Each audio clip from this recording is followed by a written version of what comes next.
Hello friends, स्वागत है आपका हमारे चैनल कैलकुलेटिव दिवाकर पे। मैं दिवाकर इस वीडियो में बात करने आया हूँ हिंदी मीडियम के छात्रों को एसएससी की तैयारी के दौरान क्या क्या परेशानियाँ होती है और उससे कैसे पार पाया जा सकता है। जैसा कि एसएससी का अपकमिंग एग्जाम एमटीएस और सीएचएसएल आने वाला है, उसमें हिंदी मीडियम के छात्र या तो कि जो गाँव में रहते हैं, जो शहर से दूर रहकर सेल्फ स्टडी से पढ़ाई करते हैं, वो कैसे इंग्लिश को मजबूत कर सकते हैं, मैं इसके बारे में बात करने आया हूँ। जैसा कि मैंने पिछले वीडियो में बताया था कि मैंने सीजीएल में 171 प्री में और सीएचएसएल में 180 स्कोर किया, पर उस सेक्शन वाइज में मैंने सीएचएसएल में 40, सीजीएल में 45 आउट ऑफ 50, एमटीएस और जीडी में 22 आउट ऑफ 25 मैंने स्कोर किया था। ये मार्क्स टॉपर वाले नहीं हैं, पर हम ये नहीं कह सकते कि इसके कारण आप एग्ज़ाम से ही दूर हो जाओ, क्योंकि हिंदी मीडियम के छात्रों का ज़्यादातर कंसर्न रहता है कि मेरा इंग्लिश कमज़ोर है तो मैं एसएससी की तैयारी नहीं कर सकता हूँ। आप एवरेज मार्क्स ला कर भी 50 में से 40 ला कर भी एसएससी में अच्छा कर सकते हैं। वो मैंने किया और मैं उम्मीद रखता हूँ कि आप मेरे से प्रेरित होकर आप भी अपने आप पे इतना विश्वास रखें कि आप ये काम कर पाएँ। जब मैं कर सकता हूँ तो गाँव का या हिंदी मीडियम का कोई भी स्टूडेंट कर सकता है। अब ये बात रहा कि शुरुआत कहाँ से करना है, मैंने कैसे शुरुआत किया था। मुझे इसके बारे में कुछ आइडिया नहीं था, लेकिन मैंने पिछले वीडियो में बताया था कि मुझे अनअकैडमी के बारे में किसी ने सजेस्ट किया। मैंने उनका फ्री का वीडियो देखा, मुझे थोड़ा उससे फ़ायदा हुआ था। अब मैंने जब उनका कोर्स लिया अनअकैडमी का, तो उससे कैसे पढ़ाई की, उस पर बहुत सारे टीचर हैं। आप उससे किन्हीं भी टीचर से आप एक बार अच्छा से पढ़ सकते हैं।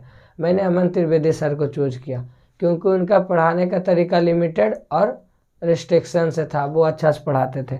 मैंने अनअकैडमी से अमन त्रिवेदी सर के पहले तो ग्रामर के कोर्स, जो कि लगभग 47 वीडियो का था, उसमें कंप्रीहेंसर भी मिक्स था, और लगभग 30 वोकेबलरी के वीडियोज एक बार देखे, सिर्फ देखा। क्योंकि पहले बार में मुझे ज़्यादातर समझ में नहीं आ रहा था क्या है क्या नहीं है, कुछ ग्रामर पल्ले ही नहीं पड़ रहा था, ना वोकेबलरी इतना ज़्यादा।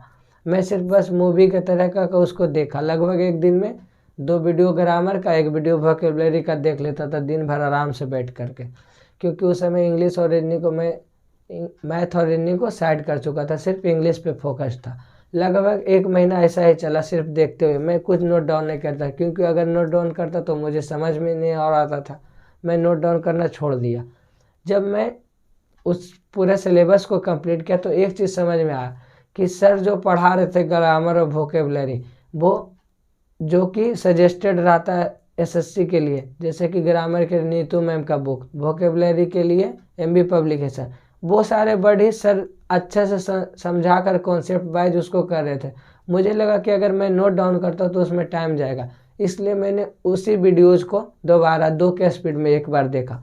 फिर 1 महीने का वक्त लगा, पर जब मैंने दोबारा उस वीडियोज़ को देखा तो मुझे थोड़ा सा ज़्यादा समझ में आने लगा। अगर पहला बार में 20% आया था तो इस बार में 60% समझ में आया, लेकिन पूरा नहीं आया क्योंकि उस पर प्रैक्टिस मैंने किया, सिर्फ मैंने उसको देखा, याद तक भी नहीं किया। अब मैंने उसको पढ़ा कहाँ से, याद कैसे किया। सबसे पहले तो मैंने वोकेबलरी के लिए नीतू मैम का बुक में पीछे वोकेबलरी दिया हुआ था, एमबी पब्लिकेशन का बुक का शुरुआत में और चैप्टर के लास्ट में वोकेबलरी दिया हो रहा था, और एसपी बख्शी के बुक के भी लास्ट में वोकेबलरी दिया हो रहा था। ये 3 बुक से मैंने वोकेबलरी को रीड किया। रीड करने का मतलब ये मेरा रहा कि मैं कभी भी वोकेबलरी को ले करके बैठ करके एकदम मतलब 20 को लेकर के ऐसे नहीं पढ़ता था कि उसको ही याद कर लूँगा।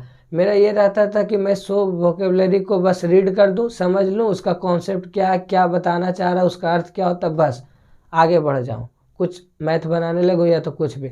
फिर शाम को जब मैं पढ़ने बैठा तो उसी वोकेबलरी को बस अच्छा से 1 घंटा में रीड कर लूँ आराम से। ठीक इस तरीक़ा से मैं सप्ताह में 6 दिन उसको रीड कर लिया करता था। सप्ताह के लास्ट दिन रविवार मैं सिर्फ सभी वोकेबलरी को एक बार और रीड कर लिया। इस तरीक़ा से उसको बस रीड करके छोड़ते गया। ये एक बार में फर्स्ट बुक में एमबी पब्लिकेशन से, और साथ में मेरा जो नोट डाउन किए थे अमन त्रिवेदी सर के वोकेबलरी, उसको बस रीड करके छोड़ ले जा रहे थे।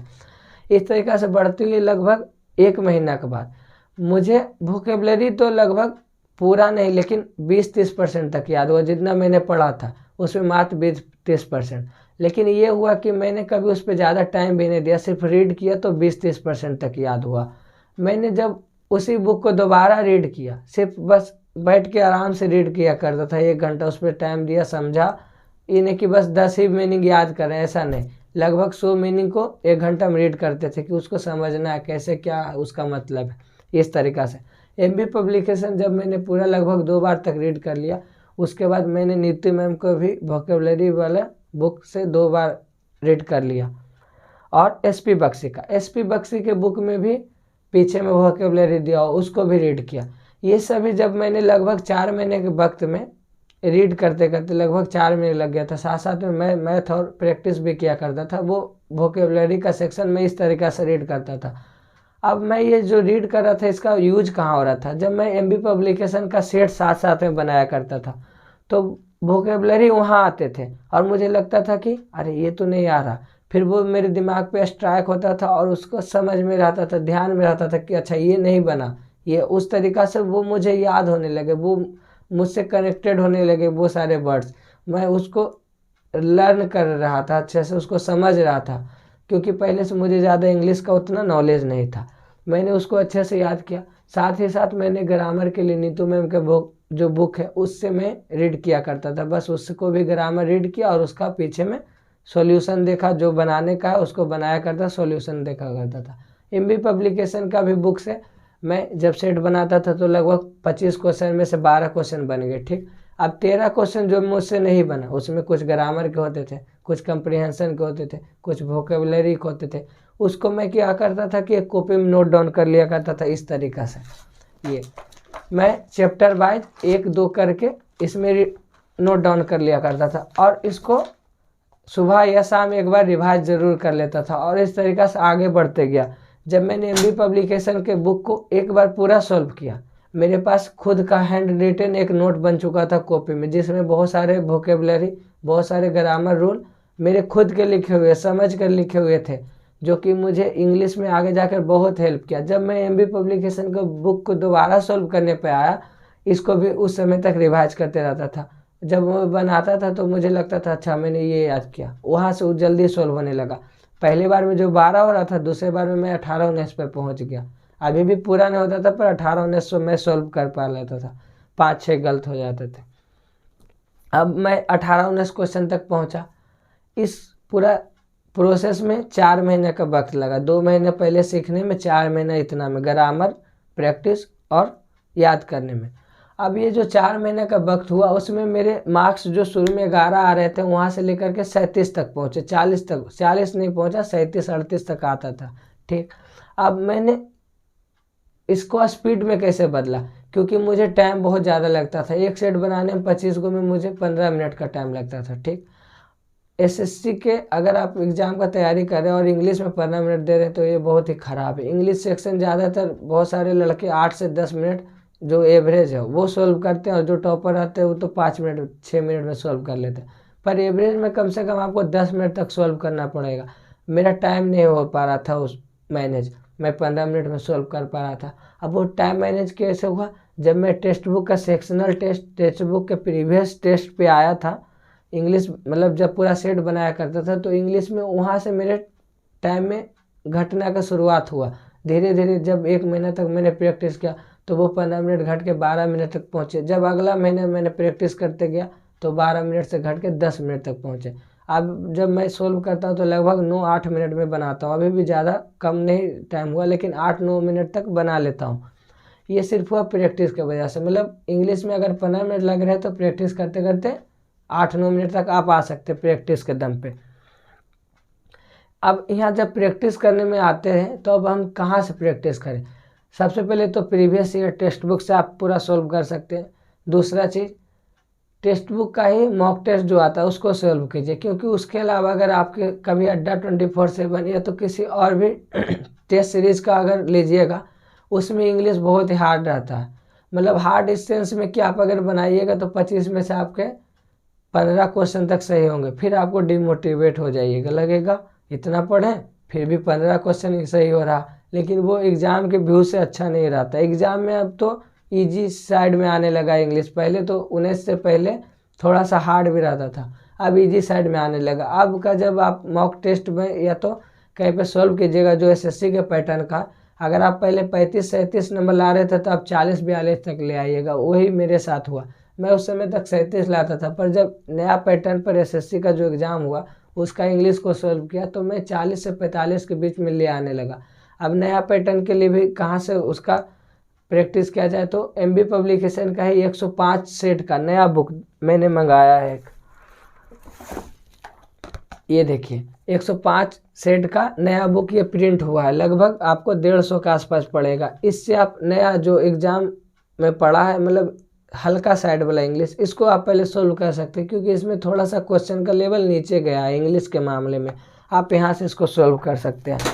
और जहाँ तक कि रहा भरोसा का सवाल, तो आपको भरोसा करना ही पड़ेगा, क्योंकि इंग्लिश में आप टाइम उस पर देकर ही आप उससे परिणाम का उम्मीद रख सकते हैं। आप ये नहीं कह सकते कि मैं 1 महीना पढ़ा, मेरा स्कोर क्यों नहीं इंक्रीज हुआ, ये नहीं हो सकता जब तक आप उस पर टाइम नहीं दीजिएगा। आपने मैथ बचपन से बनाया, इसलिए आपका मैथ उतना अच्छा है या तो रीडिंग, आपने इंग्लिश पे कभी टाइम नहीं दिया, इस कारण से आपको इंग्लिश पे टाइम देना पड़ेगा। लगभग 6 महीने तो कम से कम एकदम शुरुआत में अच्छे तरीके से, वो भी मैंने सब चीज़ छोड़कर सिर्फ इंग्लिश पढ़ाई किया था, तो लगभग 6 महीने लगे थे एवरेज तक पहुँचने में। अच्छा, इसमें एक कंप्रीहेंशन का भी पार्ट आता है। मैंने कंप्रीहेंशन के लिए साइड से नॉवेल और पेपर, अब नॉवेल और पेपर तो मुझे कुछ भी समझ में नहीं आता था, पर जैसे जैसे वोकेबलरी मुझे याद होते गए, नॉवेल में कुछ कुछ समझ में आने लगा। वो भी नॉवेल जो इजी राइटर, मतलब थोड़ा सा अच्छा लैंग्वेज में, हल्का लैंग्वेज में लिखा हुआ। जैसे कि मैंने सबसे पहले नॉवेल द अल्केमिस्ट पढ़ा था, उसके बाद APJ अब्दुल कलाम सर का जो एक जीवनी वाला था वो नॉवेल पढ़ा था, और चेतन सर का 2-3 नॉवेल जो हल्का, उसका लैंग्वेज बहुत ही हल्का रहा था, आप उसको पढ़ सकते, थोड़ा समझ सकते। बाकी अदर नॉवेल में थोड़ा सा लैंग्वेज हार्ड रहता। पेपर का बात रहा तो पेपर में मैं सिर्फ बॉलीवुड वाला स्टोरी और क्रिकेट वाला पढ़ा करता था, क्योंकि उससे पहले हम लोग जुड़े हुए रहते तो उस समझ में आता था। लेकिन अगर मैं एडिटोरियल पे जाता था तो मुझे कुछ समझ में नहीं आता था, वो धीरे धीरे टाइम लगेगा। आप जब बॉलीवुड या तो आपका जो भी पसंद हो, अगर राजनीति पसंद हो तो आप उस पर अब उसको रीड कीजिए, धीरे धीरे टाइम देते देते आपको 2-3 महीने के बाद एडिटोरियल भी, अभी भी मुझे पूरा समझ में नहीं आता, लेकिन हाँ आपको 70-80%, 60% तक समझ में आने लगेंगे, लेकिन उस पर भी टाइम देना पड़ेगा, लगभग 3 से 4 महीना। ये सब जब आप साथ साथ कीजिएगा तब जाकर आप हिंदी मीडियम का जो वो एक टैग है कि इंग्लिश कमज़ोर है, आप एवरेज तक पहुंचिएगा। और जब आप एवरेज 50 में 40 भी अगर ला रहे हैं और आप इतना दम भर रखते हैं कि मैथ और रीडिंग में आप अच्छा स्कोर कर सके, तो SSC के एग्ज़ाम में आपको अच्छा करने से कोई नहीं रोक सकता। और इसमें एक चीज़ और रहता है कि बच्चा लोग ग्रामर पे बहुत सभी जाते हैं कि ग्रामर पहले पढ़ना, ग्रामर बहुत दिन पढ़ना, लेकिन इसका सेक्शन वाइज अगर आप ध्यान दीजिएगा तो ग्रामर में लगभग 7 क्वेश्चन आते हैं, वोकेबलरी में 11 क्वेश्चन आते हैं, कंप्रीहेंशन में 7 क्वेश्चन आते हैं। हम लोग कहाँ भागते रहते हैं? ग्रामर पे, कि ग्रामर पढ़ना। नहीं, सिर्फ ग्रामर पढ़ने से नहीं होगा, उससे पहले आपको कंप्रीहेंशन अच्छा करना पड़ेगा, वोकेबलरी अच्छा करना पड़ेगा। तो सबसे पहले आप काम कीजिए, वोकेबलरी अच्छा कीजिए। वोकेबलरी जब रीड कीजिएगा, समझिएगा, तो आपको कंप्रीहेंशन करने में आराम होगा, पढ़ने में आराम होगा। पेपर जब तक मीनिंग नहीं याद होगा तो आप पेपर कैसे समझ सकते? नहीं समझ सकते। ग्रामर में जहाँ तक रहा क्वेश्चन 7 क्वेश्चन का, उसमें भी अगर आप नरेशन और वॉइस, छोटा छोटा सा चैप्टर है, 2-2 दिन सॉल्व कर लीजिएगा तो आपका 2 क्वेश्चन बन गया, बचा 5 क्वेश्चन। अब मेन इंपॉर्टेंट 20 क्वेश्चन का सेक्शन या 5 क्वेश्चन का, ज़्यादातर बच्चा क्या करते हैं कि 5 क्वेश्चन के बनाने के लिए एकदम उसी के पीछे बस ग्रामर करते रहते। नहीं, आपको पहले वोकेबलरी कंप्रीहेंशन ज़्यादा थोड़ा सा उस पर टाइम देकर मजबूत करना पड़ेगा, तब आप ग्रामर पे कमांड करके आराम से 40 तक का स्कोर ला सकते हैं। जैसा कि मैंने लगभग सारा टॉपिक कवर कर लिया कि इंग्लिश के लिए क्या क्या पर्याप्त हो सकता है, अब मैं इस वीडियो को समाप्त कर रहा हूँ। अगर ये वीडियो आपको अच्छा लगे, हेल्प करे, तो इसे लाइक, शेयर और सब्सक्राइब जरूर करें। धन्यवाद।